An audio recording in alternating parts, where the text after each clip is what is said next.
آقا خدا به سرشاهده، من یه دونه موتور تعمیر کردم، انجام دادم، تموم شد، رفت.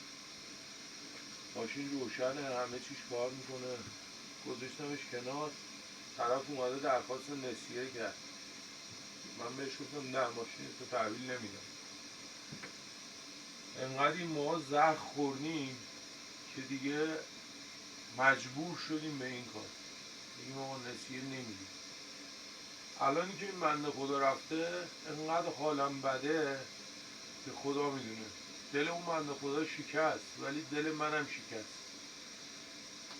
در حق یه سریا خوبی میکنیم، میرن ماشینشون تعمیر میشه، کارشون انجام میشه، طرف زنگ میزنه آقا این چه ماشینیه تعمیر کردی، در صورتی که ماشین طرف سالم زیر پاش داره سوار میشه، هزار تا حرف بار ما میکنه.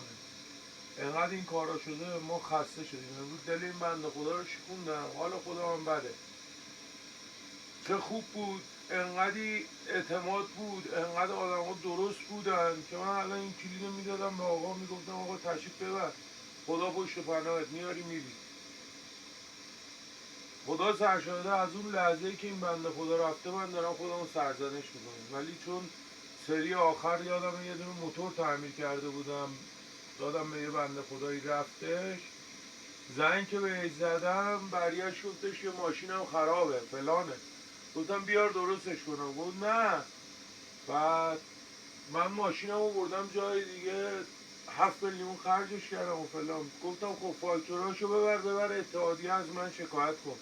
نه ما آدم شکایت نیستیم. بعد دوست خودمون بنده خدا اومده پیش من، میگه طرف کرمانشاه بود، خیلی هم ماشینش راضی بود، هیچ اتفاقی هم براش نیفتاده.